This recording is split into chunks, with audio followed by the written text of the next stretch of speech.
My sister, who works as an airline pilot, called me one morning. Her tone was hesitant. "I need to ask you something strange," she said. "Your husband, is he at home right now?" "Yes," I answered, glancing toward the living room. "He's sitting there." Her voice lowered until it became a whisper. "That can't be true. I'm looking at him right now. He's with another woman. They just boarded my flight to Paris." At that moment, I heard the front door open behind me. "I need to ask you something strange. Your husband, is he home right now?" My sister Erin's voice crackled through the phone, the sound distorted slightly by the cockpit of United Flight 447. I was standing in the kitchen of our Manhattan apartment, watching Ethan through the doorway as he read his morning newspaper. "Yes," I replied slowly. "He's in the living room." The silence that followed was heavy and unnatural. Then Erin whispered the words that fractured my sense of reality. "That can't be true, because I'm watching him with another woman right now. They just boarded my flight to Paris." Behind me, I heard footsteps approach. Ethan walked into the kitchen, holding a mug of coffee, smiling with the same expression he wore every morning for 7 years. The mug in his hand was one I'd given him for his 40th birthday, plain white ceramic with the words "World's Most Adequate Husband" printed in black letters. He had laughed when he first opened it, saying it was fitting because he never trusted people who claimed to be the best at anything. That was 3 years ago, when his self-deprecating humor still felt sincere rather than strategic. "Who's calling so early?" Ethan asked, stepping toward the coffee maker to refill his cup. His Saturday routine never changed: coffee, the Financial Times, a light breakfast, and squash at the athletic club by 11. I tightened my grip on the phone, hearing Erin's shallow breathing through the speaker. She was waiting for me to say something, to respond, to make sense of what didn't make sense. My husband stood 5 feet away from me in our kitchen. My husband also appeared to be seated in business class at JFK Airport beside another woman. "Just Erin," I managed, amazed by how calm I sounded. "Pre-flight check-in." Ethan nodded absently, pouring coffee with his left hand while scrolling on his phone with his right. "Tell her I said hello," he murmured. "Maybe we'll finally use those flight benefits she keeps offering." The irony of his words made my stomach twist. I watched him move through the kitchen with the easy familiarity of someone who belonged there. 7 years of marriage had etched these quiet patterns into our life, where we kept the sugar, how he took his coffee, the way he always stood instead of sitting at the breakfast bar. "I'll call you back, Erin," I said quietly. "Lena, wait. I need to tell you." Her voice carried the same sharpness it had 3 years ago when she phoned about Dad's heart attack. That call had also come on a Tuesday morning. I had been in this very kitchen, cooking breakfast, when everything had changed. "I'll call you back," I repeated and ended the call. Ethan looked up from his phone. "Is everything okay? You look pale." "Did I?" In the reflection of the microwave door, I saw the same auburn hair tied in a ponytail, the same green eyes I'd inherited from my father, the same 37-year-old face that had greeted me every morning. Yet, something had shifted inside me after Erin's words, like noticing a picture frame that had been crooked for years. "Just tired," I said, lifting my coffee mug. My hands didn't shake. 2 decades of working as a forensic accountant had taught me to stay composed while facing deception. I'd sat across from people who lied without blinking, and I had smiled, taken notes, and collected evidence. "You should rest," Ethan suggested, his British accent soft and familiar. That voice had once charmed me at a friend's dinner party 8 years earlier. He had been passionately explaining the difference between rugby and American football, waving a glass of wine until it spilled on my dress.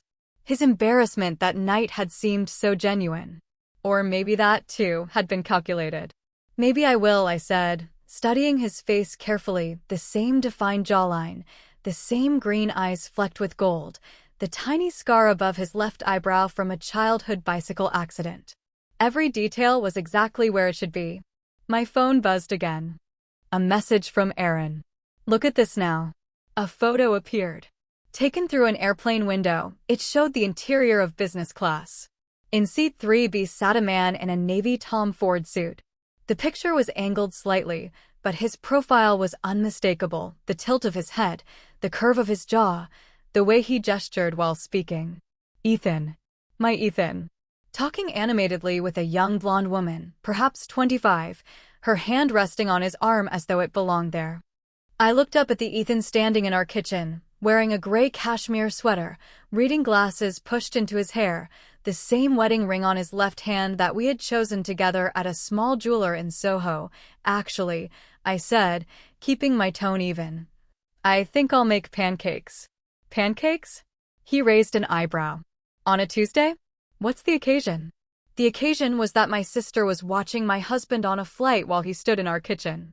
One of those realities couldn't be true, but I didn't dare reveal which one I believed. Can't a wife make pancakes for her husband without needing a reason? I asked lightly. He smiled, that familiar half-smile that used to make my heart flutter. Of course. But remember, I've got squash at 11. Plenty of time, I said, pulling flour, eggs, and milk from the pantry. Simple, ordinary things that made sense, unlike the photo still glowing on my phone. As I measured flour into a bowl, I thought about all the small inconsistencies I had brushed aside in recent months. The night he'd come home from a client dinner smelling faintly of unfamiliar perfume. The weekend he'd gone to Boston for a conference I couldn't find online. The way he'd been perfect lately, too perfect. No forgotten anniversaries, no socks on the floor, none of the little flaws that once made him real. I love you, Ethan said suddenly, stepping closer and pressing a kiss to my forehead. His lips touched my skin softly, the same way they always had, but this time the gesture felt hollow. Somewhere between truth and illusion, I stood frozen, my husband beside me in the kitchen, yet also thousands of miles away, already crossing the Atlantic. His lips felt warm and familiar against my skin. I love you too, I replied automatically, though the words rang hollow, as empty as the measuring cup resting in my hand. He returned to his newspaper, resuming his morning ritual. I watched him turn the pages with deliberate precision, every motion familiar, yet I was beginning to understand that memory could be shaped, altered, or even manufactured. Reality, too, could be edited. Somewhere between my kitchen and JFK Airport, my marriage had divided into two versions of truth. One of them was a lie. I lifted my phone and typed a message to Aaron. Don't let that plane take off. But as I pressed send, I already knew I was too late. The engines were roaring. The cabin door was sealed. Whatever game had begun in my life was already in motion. The sound of the apartment door closing echoed down the hallway as Ethan left for his squash game. I stood by the window and watched him step onto the street, gym bag slung over his shoulder, his confident stride unchanged after all these years. He turned left toward the athletic club, just as he always did every Tuesday and Saturday. Predictable. Reassuring. Except this time, nothing felt normal. The moment he disappeared around the corner, I moved quickly toward his home office. The mahogany desk we had purchased years ago at an estate sale in the Hamptons sat neatly beneath his framed diplomas from Cambridge and Harvard Business School. Every item was perfectly arranged, a sign of his obsessive order, but I knew from experience that structure often hid deception. I opened my laptop and logged into our joint accounts, my fingers moving with the same controlled precision I used when tracing stolen assets for Fortune 500 companies. The credit card statements loaded slowly, one month after another, until the pattern emerged, a pattern that made my chest tighten. A charge at the Tokyo Mandarin Oriental from March 15th through 18th. I remembered that weekend clearly. Ethan had told me he was driving to Connecticut to help his mother organize her garage after his father's passing. I had offered to join him, but he'd insisted I rest after a long audit week. Yet the hotel charge listed 2 guests, room service for 2, spa treatments for 2. My hands trembled slightly as I scrolled further. The Four Seasons, another weekend he'd claimed to be at client dinners in Midtown. I had been home with food poisoning, too ill to question why business meetings required an overnight stay less than 40 minutes away. I switched to his business credit card. More charges. More unfamiliar hotels and restaurants. Jewelry purchases from Cartier that had never appeared as gifts. My professional instincts took over. My mind cataloged every inconsistency, while my heart searched for excuses. Maybe these were corporate expenses. Maybe the hotels were for traveling clients. Maybe there was still an innocent explanation. My phone rang. Tara Lynn's name flashed across the screen. "I'm 15 minutes away," she said, her voice brisk. "And Lena, you need to prepare yourself. What I've found, it's extensive." Tara and I had been roommates at NYU, both majoring in accounting before life took us in different directions. I pursued forensic investigation. She moved into what she called private intelligence. Her divorce from Richard, a Wall Street trader who'd been caught with his 23-year-old assistant, had turned her into an expert in uncovering infidelity. She called it marital reconnaissance. While waiting for her, I kept digging. Our investment portfolios looked ordinary at first glance, but deeper inspection revealed withdrawals I didn't recognize. Small amounts, $5,000 here, $10,000 there, always just below the threshold that would trigger automatic alerts. It was the same subtle siphoning pattern I'd seen in countless fraud cases, except this time, the fraudster appeared to be my husband. When the doorbell rang, I opened it to find Tara dressed in her usual all-black outfit, a tablet clutched against her chest, her expression grave. I'd seen that look before, when she'd uncovered Richard's affair, when she'd told me about my father's hidden gambling debts. "Show me," I said, leading her to the dining table. She opened the tablet, her fingers gliding across the screen with mechanical speed. "The woman your sister saw him with is Chloe Raines, 26 years old. Pharmaceutical sales representative for Silex Industries." A photo appeared. Blonde, immaculately groomed, the kind of beauty that required maintenance and money. She's been covering the Manhattan territory for 2 years. Her social media is mostly locked, but I accessed a few tagged posts. The images that followed made my stomach drop. Chloe and Ethan at an unfamiliar restaurant. Chloe and Ethan in what looked like a Miami hotel bar. Chloe and Ethan at a charity gala, the same night I had been in Boston for a conference. "How long?" I asked, though my voice sounded distant, like someone else's. "Based on her online activity, at least 3 months, Tara said quietly. "But Lena, that's not the strangest part." She pulled up another file. "I got access to your building's security footage. Look at this." The video showed our apartment lobby from last Tuesday. Ethan entered at 6:47 p.m. Briefcase in hand, the exact time he had supposedly come home. Everything looked normal until Tara zoomed in. "Watch his shadow," she said. The shadow fell at an unnatural angle and flickered faintly when he walked beneath the chandelier. Details most people would miss, but glaring to anyone looking for manipulation. "This is deepfake technology," Tara explained. "Someone has been altering your building's security footage. This isn't amateur work. It's the kind of software that costs hundreds of thousands of dollars to run properly." I stared at the screen, my mind struggling to keep up. Why would anyone go to these lengths? "That's what we need to uncover," Tara replied. "But there's more." She tapped another folder. "I spoke to some of your neighbors. Mrs. Ellery from 20C mentioned something curious." Mrs. Ellery, 78 years old, lived alone with her 2 Persian cats and spent most of her days watching the hallway through her peephole, the building's unofficial surveillance system. According to her, Ethan had left with suitcases about 3 months ago, the same weekend I'd been in Boston. She remembered it vividly because he'd helped her with her groceries on his way out. He told her he'd be gone for a while. I remembered that weekend clearly. The conference had been mandatory, 2 full days of mind-numbing presentations about the latest SEC regulations. When I returned home Sunday evening, Ethan was in the kitchen cooking rosemary chicken, my favorite meal. He told me he had spent the weekend organizing his home office and catching up on sleep. The office, however, looked exactly the same as it always had. "But I came home and he was here," I said aloud, the words thick and uncertain in my throat. Was he? Or was it someone who only looked like him? The room seemed to tilt slightly. I grabbed the edge of the table, my accountant's mind instinctively trying to sort chaos into logical columns. "That's ridiculous," I muttered. "People don't just get replaced." "No," Tara replied, her tone calm but unyielding. "They don't, not without significant planning and resources. Lena, has Ethan been involved in anything sensitive lately? Any mergers or acquisitions that might attract attention? I thought about his recent projects, the usual investment banking deals, nothing that would justify this kind of elaborate deceit. Unless, of course, there was something he hadn't told me. Another secret to add to the growing collection. I need more footage, I said at last, my voice regaining control.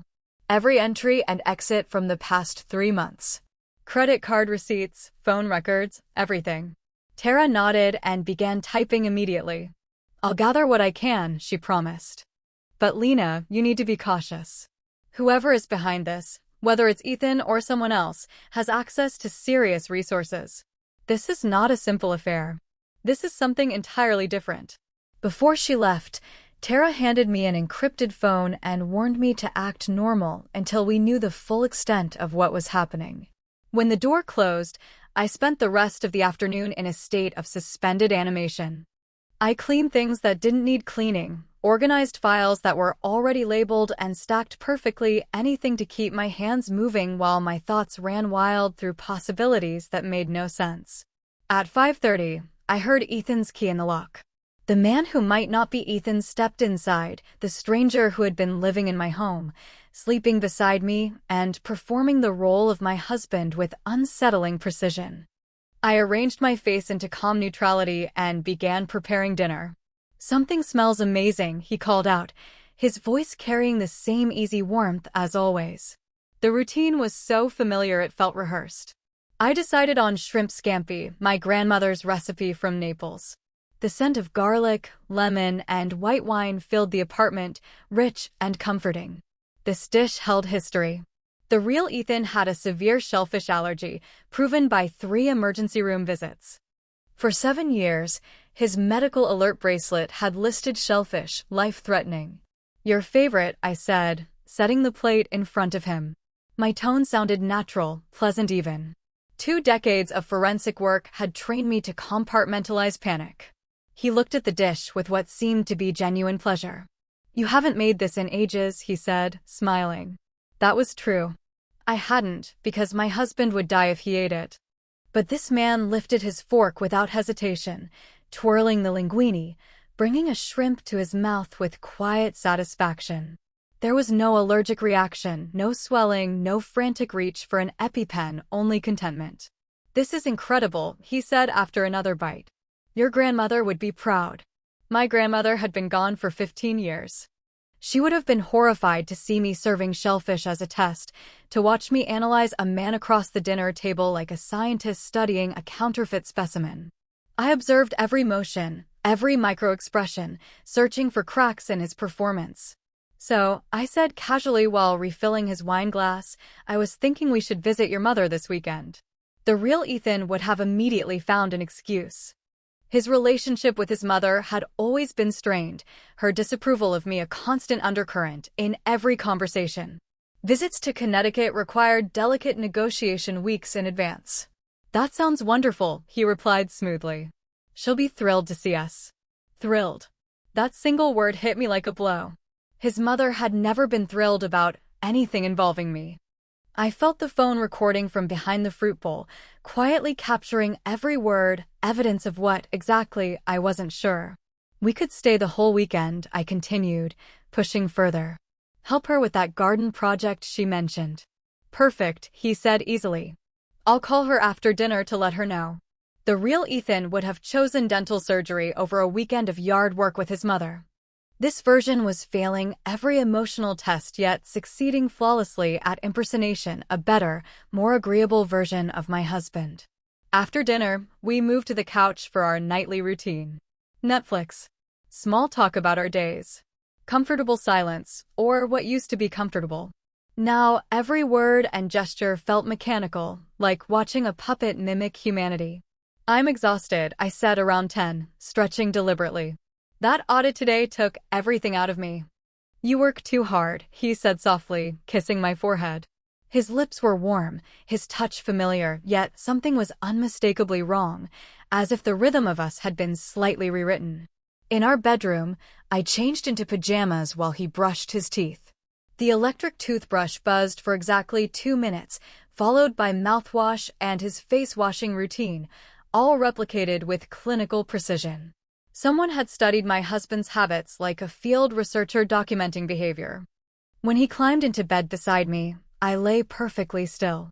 Within minutes, his breathing deepened and steadied. The real Ethan had always struggled with insomnia, reading late into the night. This man slept peacefully, without a single restless movement. I waited, counting his breaths one by one until I was certain he was deeply asleep. Then I slipped out of bed, moving carefully, each step deliberate. His briefcase rested beside the dresser, the leather worn soft from years of use. It looked exactly right, but belonging to the wrong man. I opened it. Inside were the usual items: laptop, files, business cards. But under a stack of investment portfolios lay an envelope that did not fit. My hands shook as I pulled it free. Inside was a pay stub made out to Noah Briggs, an address in Queens, and an actor's union card. But what made my blood run cold were the pages of handwritten notes, line after line in someone else's script, chronicling my life in obsessive detail. My morning routines. The coffee mug I preferred. The phrases I used most often. The history of my relationship written as if it were a script prepared for an audition. Lena likes her coffee with 1 spoon of sugar and no cream. She calls her sister every Tuesday and Thursday. Their anniversary is October 15th. She expects flowers, but pretends otherwise. Her father died 3 years ago. Sensitive topic. She cries during the final scene of Casablanca every single time. Our marriage reduced to bullet points. A character breakdown for someone rehearsing how to play the role of a devoted husband. At the bottom of the final page, written in a different hand, were the words, 3 months maximum. Maintain cover until transfer complete. 3 months. The performance had an expiration date. I slid the pages back into Noah's briefcase with shaking fingers, my mind spiraling through the implications of those final words. Transfer complete. Transfer of what? Our assets? The apartment? My entire life? I used the encrypted phone Tara had given me to photograph each page, then quietly returned to bed where the stranger wearing my husband's face continued to sleep soundly beside me. The next morning, Sunday, I watched Noah go through his usual routine, only now I saw it with absolute clarity. Every motion was deliberate, every phrase carefully selected. When he mentioned heading to the gym, I quickly fabricated an urgent client emergency that required my immediate attention at the office. He barely glanced up from his tablet, waving goodbye with the detached ease of a man preoccupied with other matters. My office building was deserted on a Sunday morning, only security guards and the echo of financial crimes lingering in the halls. I locked myself inside my corner office overlooking Park Avenue and opened my laptop, my pulse steady with purpose. It felt like preparing to perform surgery on my own life. The same forensic accounting software I used to uncover corporate fraud would now dissect my personal finances. I began with our joint checking account. The past 3 months revealed a pattern subtle enough that I might have missed it. Transfers of $9,999, each one just below the federal reporting limit, quietly funneled into unfamiliar accounts. The destination banks were located in the Cayman Islands, known for their secrecy and refusal to cooperate with foreign investigations. Each transaction bore my husband's digital authorization, executed at times when Noah had been right there, sitting across from me at dinner, or asleep beside me in bed. The real Ethan, wherever he was, had been siphoning away our wealth while his hired double distracted me with carefully crafted domestic perfection.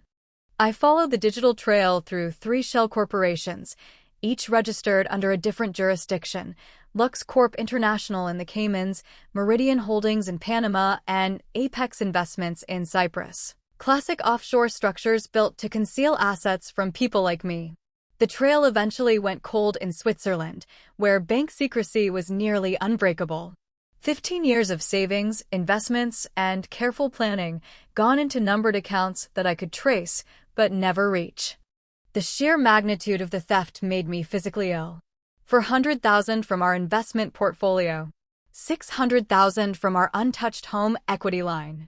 Another 300,000 taken as loans from our retirement funds, small enough to avoid automatic alerts. $1,300,000, methodically stolen while I slept next to a man who knew exactly how I took my coffee. But the money was only the beginning. When I accessed my client database, what I discovered chilled me further. There were unauthorized logins from unknown IP addresses and downloads of confidential audit files from 3 major corporations. Information that could be weaponized for insider trading, transactions worth tens of millions. I opened Chloe Raines's professional profile. Pharmaceutical sales representative now looked like an elaborate cover.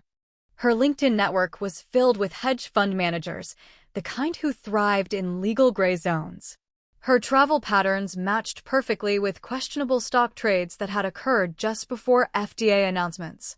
They weren't just stealing my money, they were exploiting my credentials, my reputation, my clients, to commit federal crimes. Every unauthorized login, every download, every suspicious trade was tied directly to me. If exposed, I wouldn't just lose my savings, I'd lose my license, my career, and possibly my freedom. Tara's help alone wouldn't be enough. I needed someone with legal firepower. Natalie Pierce answered on the third ring, her voice groggy with sleep. We'd known each other for years. She'd been a prosecutor when I served as an expert witness in financial crime cases. Her divorce from a corrupt judge had forced her out of the DA's office, but left her sharper, more skeptical, and fiercely protective of women who'd been betrayed by powerful men. "Lena, it's 7 o'clock on a Sunday morning," she said, half yawning. "I need your help. Can you meet me at your office?" My tone must have conveyed the gravity. 20 minutes, she said simply, and hung up.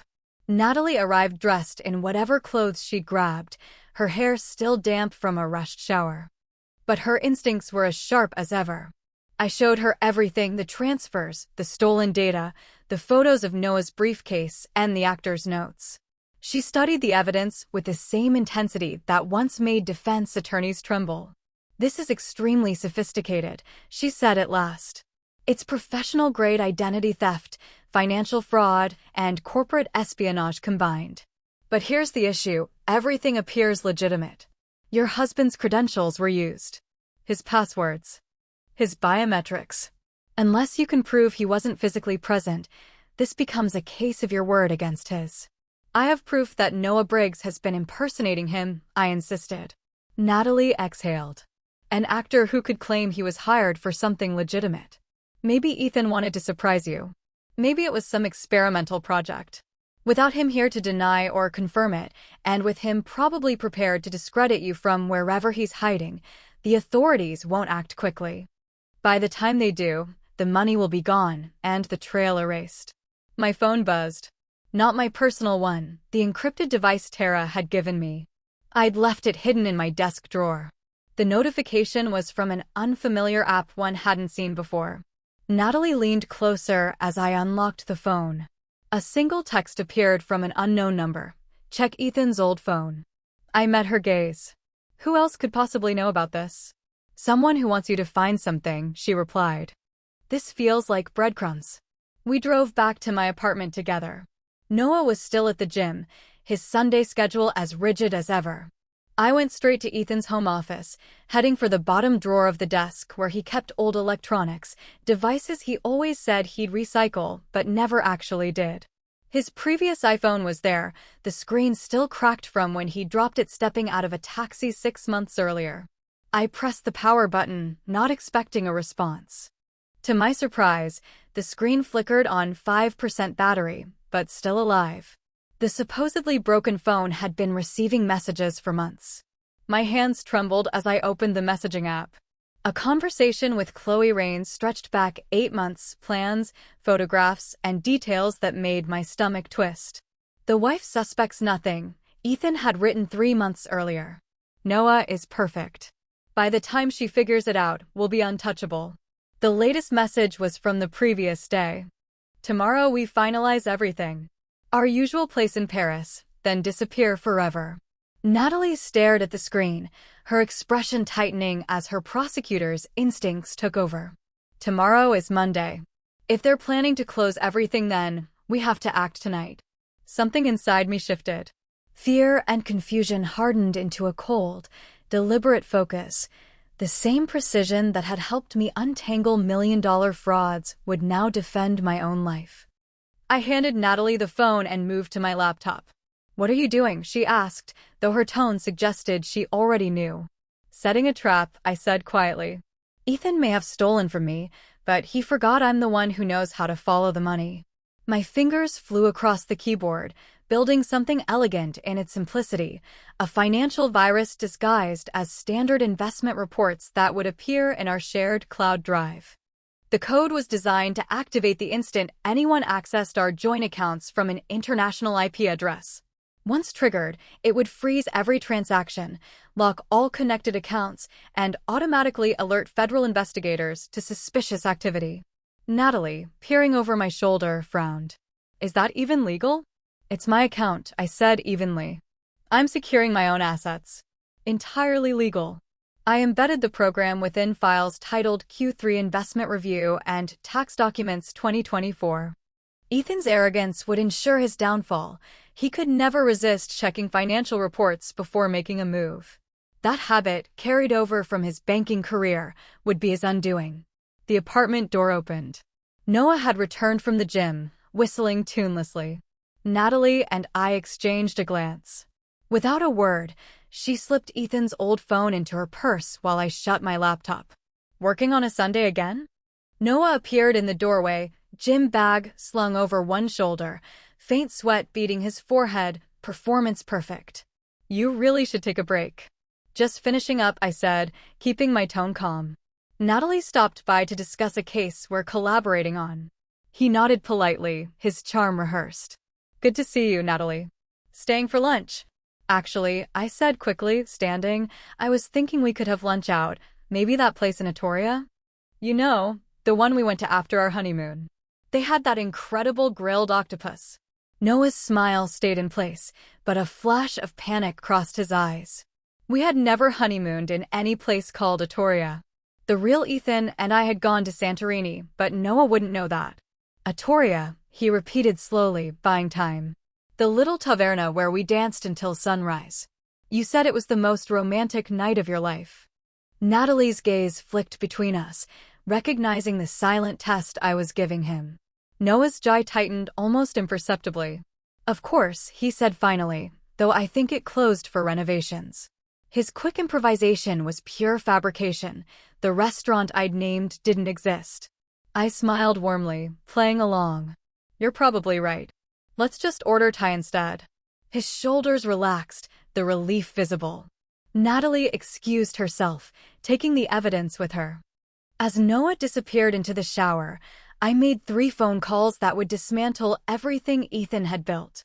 The first was to Philip Harlow, CEO of Harlow Industries and Ethan's largest client. I kept my tone polite, even casual. "Philip, I'm so sorry to call on a Sunday, but while reviewing adjacent accounts, I noticed something unusual in your investment portfolio. It's likely just a clerical issue, but I thought your team should take a look." The seed of doubt was planted, watered with just enough concern to prompt an immediate audit, one that would inevitably trace the discrepancies back to Ethan's unauthorized access. Next, I called Clara Ng at Phoenix Capital, using the same strategy, but a different story. "There's a strange transfer pattern I came across, probably nothing, but I'd double-check if I were you." Finally, I reached Julian Morales at Meridian Financial. By Monday morning, 3 major corporations would be uncovering security breaches tied directly to credentials belonging to Ethan Callahan. As I ended the 3rd call, my phone rang again. The caller ID displayed my mother's assisted living facility in New Jersey. My chest tightened. Sunday afternoon calls rarely meant good news. "Mrs. Ward," I said as I answered, but the voice belonged to Nancy, the facility director. "Your mother is fine," she assured me, "but she's very upset. She insists someone's lying about your husband visiting her." "I'll be right there," I said immediately. The drive to New Jersey took 90 minutes, with Noah believing I was dealing with a medication issue. The facility sat in a quiet grove of turning trees, a peaceful home for lives nearing their final chapters. My mother's room overlooked the garden, every surface covered in framed photographs, her memories made visible. Lena. She gripped my hands the moment I entered, her strength startling for 82 years old. That woman is lying. I told her Ethan was here last month, but she says there's no record. Nancy stood nearby, looking uncomfortable. The visitor log shows no entry, but Mrs. Ward insists he was here. My mother's dementia often blurred details, but sometimes she had flashes of piercing clarity, especially about recent events. Tell me about his visit, Mom, I said gently. He came on a Thursday. I remember because it was pudding day. He asked about your father's life insurance policy, wanted to know if there were others besides the one you already knew about. I felt the color drain from my face. And what did you tell him? I told him about the Northwestern Mutual policy, she said proudly. The one your father never mentioned. Ethan said he just wanted to be sure you were protected. My blood turned to ice. That policy had been real, $500,000, discovered only after my father's death, used entirely to cover my mother's care. Almost no one knew about it. Did he ask about anything else? I pressed. The safe deposit box, she said, nodding. He wanted to know which bank it was in. I told him about your father's coin collection, the one he always said would be worth something someday. I kissed her forehead, promising to return soon, and stepped into the hallway with Nancy. Check your security footage from last month, I said, my voice low but unwavering. Every Thursday, Nancy pulled up the footage on her tablet. Together we scrolled through weeks of recordings, residents coming and going, families visiting, nurses changing shifts. Then, there he was. August 15th, 2:47 in the afternoon, Ethan walking through the front doors, signing the visitor log, and spending exactly 43 minutes with my mother. But when Nancy retrieved the physical sign-in sheet photographed and archived as part of the facility's routine, the signature wasn't there. The space where his name should have been was a blank gap, as if that line had been deliberately skipped. He signed it, Nancy said, bewildered. I watched him sign it myself. Someone had digitally erased his name from the archived image, editing it with surgical precision. They had gone to the trouble of altering the record, but forgotten the cameras. Ethan had been planning this for months, methodically collecting details about every asset, every policy, every possible source of money. He had even gone so far as to manipulate my mother, exploiting her fading memory to extract information about accounts and insurance. I drove back from New Jersey with the security footage saved on my phone, one more piece of evidence in the growing archive of Ethan's deception. Sunday traffic was heavy, slow enough to give me time to process the cruelty of it all, that he had visited my confused mother to mine her for financial secrets, like a thief disguised as family. My phone buzzed with a message from Erin. Her flight had landed at Charles de Gaulle 3 hours earlier. The photos she attached made my hands tighten on the steering wheel. Ethan and Chloe stood at the airport currency exchange, his hand resting on the small of her back with casual familiarity.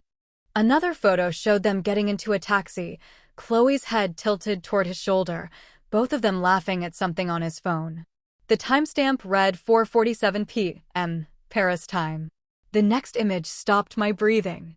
They were at the reception desk of the Hotel Lancaster on the Champs-Élysées, a place where rooms started at €800 per night. Chloe wore a diamond bracelet I recognized instantly, the same one Ethan had claimed was a birthday gift for his mother 6 months ago. Their body language told its own story.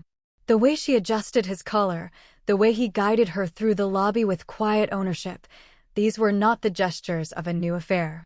This was the comfort of years.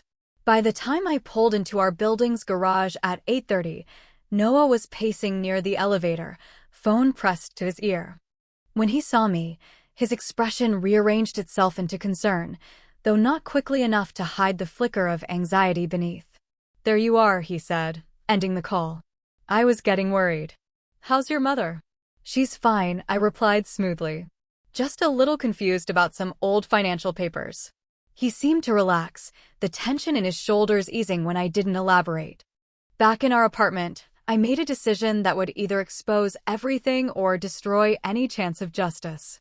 Sitting across from him at the dining table, I pulled out my phone, pretending to scroll through my calendar. I've been thinking, I began. Our anniversary's next month. 8 years since that dinner party where we met. Noah nodded, keeping his face perfectly composed, though Ethan and I had been married for 7 years, not 8. Another test failed. I want to do something special, I continued lightly. A surprise party on Tuesday morning before the markets open. Invite all your colleagues from the firm, your top clients. We'll show off the apartment, serve champagne, those little French pastries you love. His brow furrowed. Tuesday morning? That's an odd time for a party. You've always said the best deals happen before breakfast, I countered. Besides, it'll be memorable, different. I let a spark of enthusiasm color my tone. I'll handle all the arrangements. You just need to send the invitations tonight. Make it sound exclusive, time-sensitive. Tell them it's important they attend. Noah hesitated, clearly uncertain whether this was part of his script. But refusing risked breaking character, and his survival depended on maintaining the illusion. If that's what you want, he said finally. Perfect, I said. Send them now while I start dinner. I want to see the replies. I watched him type the message on his phone, his fingers reluctant but obedient. Invitations went out to his investment banking colleagues, major clients, people whose presence would be impossible to explain once federal agents arrived. Within minutes, responses started to appear, confusion mixed with compliance. When Ethan Callahan asked for your attendance, you didn't decline.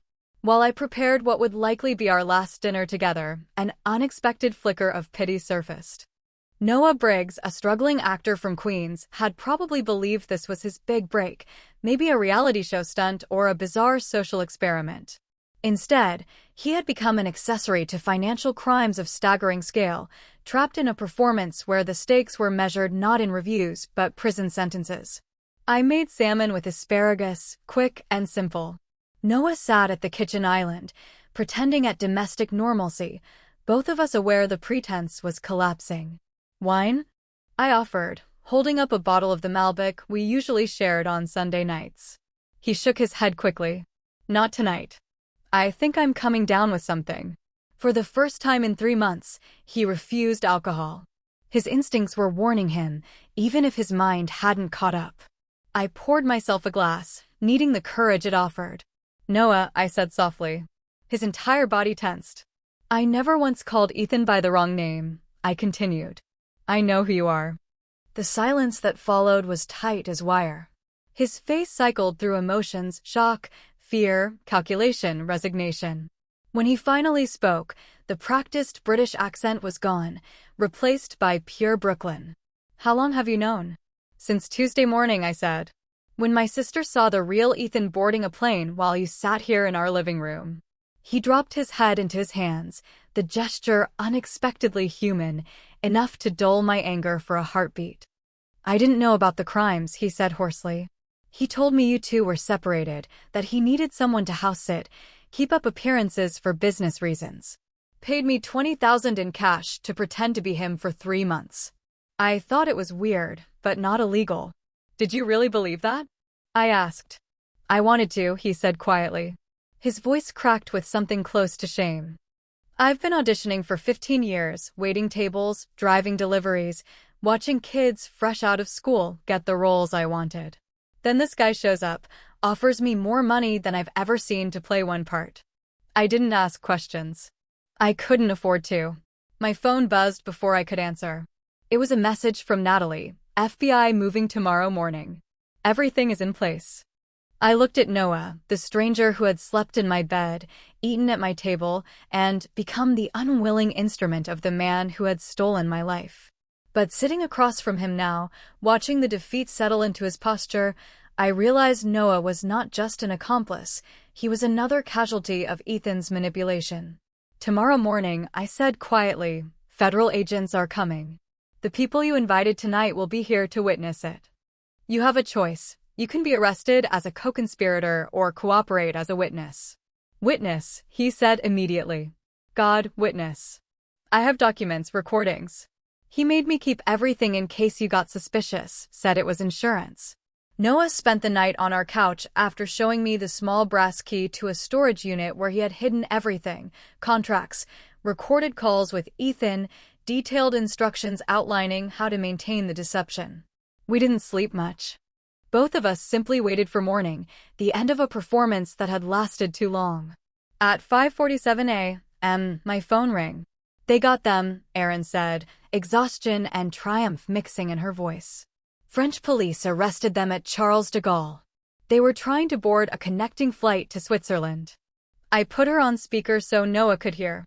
He sat upright, the blanket wrapped around his waist, bracing for a verdict. "The arrest was chaotic," Erin continued.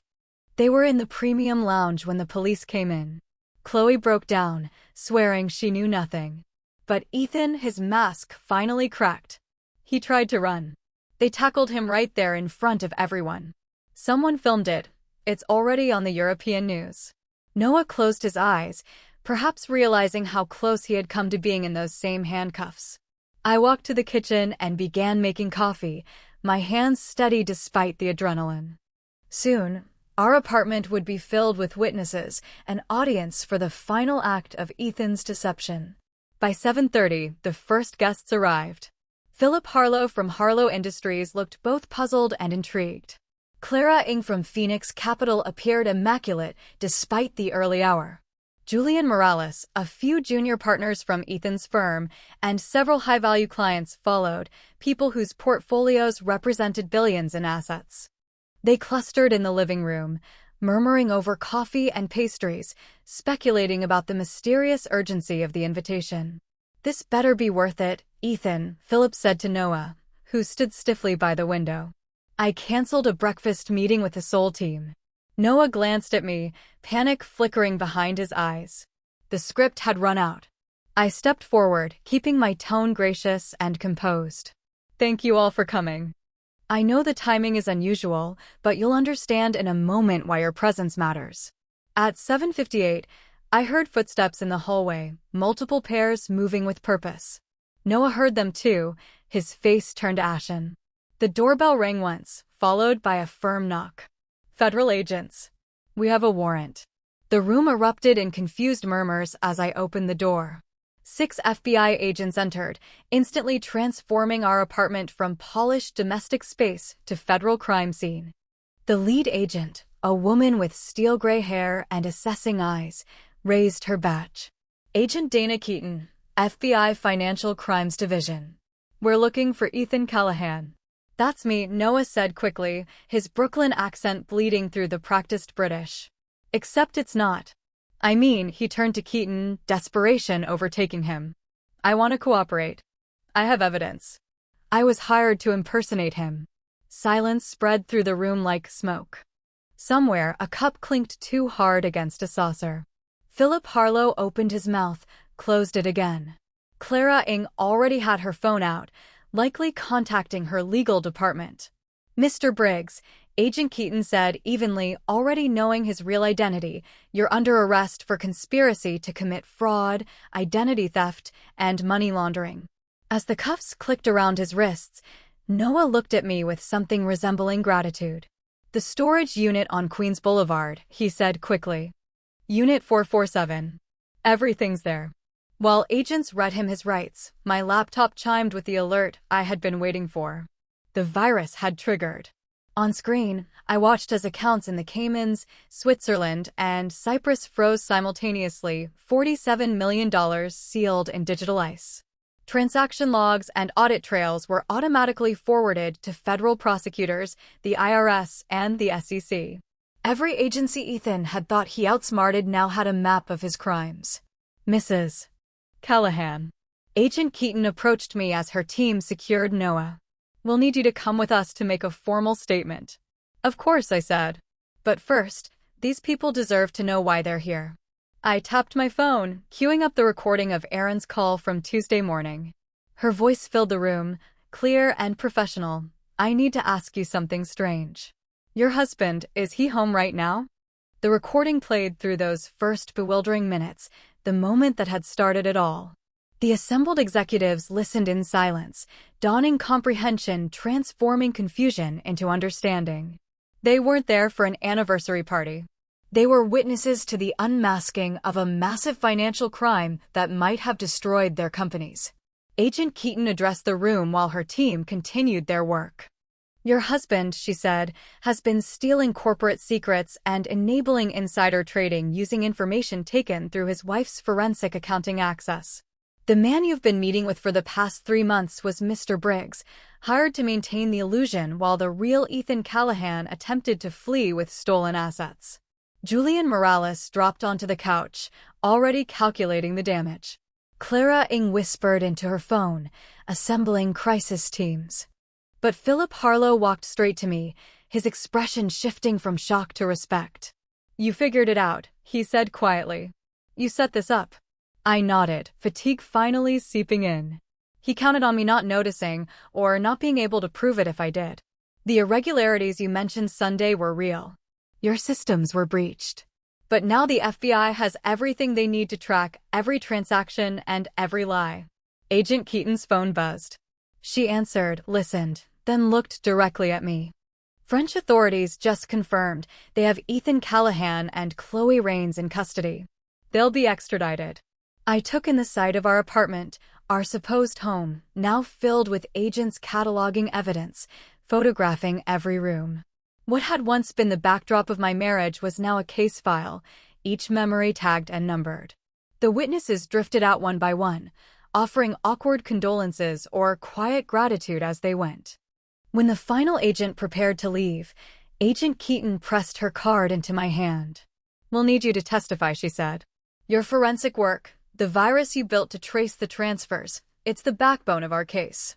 I'll be there, I promised. And I meant it. When the door closed, the apartment fell into silence. I stood in the kitchen surrounded by the debris of Noah's last performance, his coffee mug still on the counter, the blanket he'd used on the couch, the cue notes tucked into corners of the apartment to help him remember his lines. Props from a play that had finally ended. My phone buzzed with a news alert. The video from Charles de Gaulle was already everywhere. Shaky but unmistakable, Ethan in handcuffs, his perfect composure gone, being led through the terminal as travelers stopped and stared. Chloe beside him, mascara streaked, her designer coat askew. Their escape from Paris reduced to a trending clip on every financial network. I watched the footage one more time before closing my laptop. The grainy timestamp marked 6 months earlier, yet it felt like another lifetime, that Tuesday morning when my world fractured beyond recognition. Now the apartment was empty. The furniture had been sold or donated, the walls pale where artwork once hung. The movers had taken the last boxes yesterday, leaving only echoes behind. I stood by the window overlooking Manhattan, the keys heavy in my palm, waiting for the building manager who would arrive in 20 minutes. The divorce had moved swiftly once federal prosecutors presented their evidence. Ethan's lawyer, operating from a French detention center while fighting extradition, had little ground to stand on. The judge, a woman who'd seen too many men weaponize finance and trust, was unmoved by the plea of a husband who had hired an actor to impersonate himself while liquidating joint assets. The settlement left me with more than I had expected. Proceeds from the apartment sale, recovered funds from frozen accounts, and damages paid out quietly by Ethan's insurance carrier to avoid a public trial. Money couldn't buy back 3 months spent beside a stranger or 7 years with a man capable of such calculated deceit. But it could buy something better: freedom to rebuild. My phone chimed with a calendar alert, a client appointment. I couldn't help but smile at the irony. My own devastation had become my specialty. The new office in the Flatiron district had a small brass plaque by the door: Ward Forensic Consulting, Marital Asset Protection, and Identity Verification. What began as word-of-mouth referrals had grown into a waiting list of women who suspected their lives had been edited. Just last week, I'd helped a surgeon from the Upper East Side uncover her husband's deepfake appearances at medical conferences, while he secretly ran a second practice in Miami. The week before, a Broadway producer learned her spouse had hired multiple lookalikes to maintain alibis across several cities. Each case was an excavation of deceit, layer by layer, using the same analytical precision that had saved my own life. The building manager arrived on schedule, polite and impersonal, accepting the keys with a practiced smile. When the elevator doors closed, I took one last look at the hallway that had once smelled faintly of espresso and home. My phone buzzed again. A message from Aaron. Giovanni's at 7. My treat. Giovanni's hadn't changed in 40 years. The red sauce still tasted the same, the vinyl booths still patched with duct tape, and the checkered tablecloths were stained with the ghosts of decades of dinners. The owner's son, now running the place, still couldn't pronounce bruschetta despite being third-generation Italian-American. Aaron was waiting in our usual corner booth, a bottle of Chianti already open. She stood when she saw me, pulling me into a hug that lingered. The ordeal had drawn us closer than we'd ever been, trauma forging a bond deeper than blood. "You did it," she said, pouring the wine into two mismatched glasses that looked as old as the restaurant itself. "The apartment's gone," I said quietly. "Handed over the keys 20 minutes ago." She raised her glass. To the woman who figured out her husband was in two places at once and took down an international fraud ring.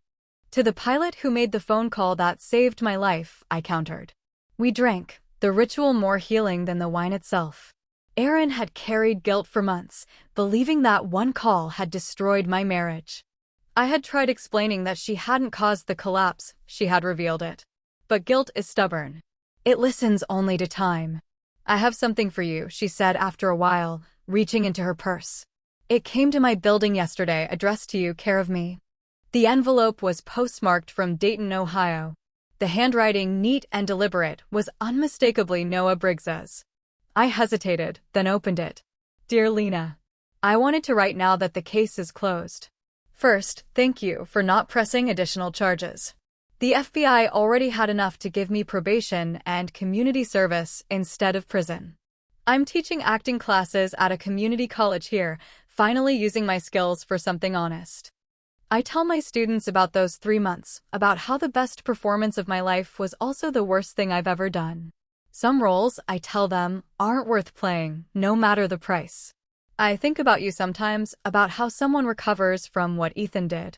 Then I read about your firm, about the people you're helping, and I realize you turned poison into medicine. That's a kind of strength I didn't know existed. There was one item I didn't give the FBI, a photograph from your wedding that was in Ethan's instruction packet. You looked genuinely happy. I'm sorry I was part of taking that from you. I hope someday you find something real to replace what was stolen. With sincere regret and genuine admiration. Noah Briggs. Folded inside the letter was the photograph. Ethan and me cutting our wedding cake, both of us laughing at something just out of frame. I stared at that younger version of myself, trying to recall what had been so funny, what moment had sparked such genuine joy. The memory wouldn't surface. "He seems genuinely sorry," Aaron said softly, reading over my shoulder. "He was a victim too," I replied, sliding the photo back into the envelope. "Ethan ruined more than one life chasing money that's now locked away in federal custody. Noah just had the misfortune of being desperate enough to accept the role." We ordered our usual, pasta arrabbiata for me, linguine vongole for Aaron, and far too much garlic bread for any doctor's comfort. The flavors were familiar, grounding. They tasted like childhood, like continuity in a life that had been rebuilt from ashes. "What's next?" Aaron asked, twirling pasta on her fork. "Rebecca Harrison tomorrow," I said automatically. CEO of a tech startup. She thinks her husband's been using AI to fake business trips. Then the Whitman case on Thursday. Aaron shook her head. "I meant for you, not work you." I leaned back, considering the question.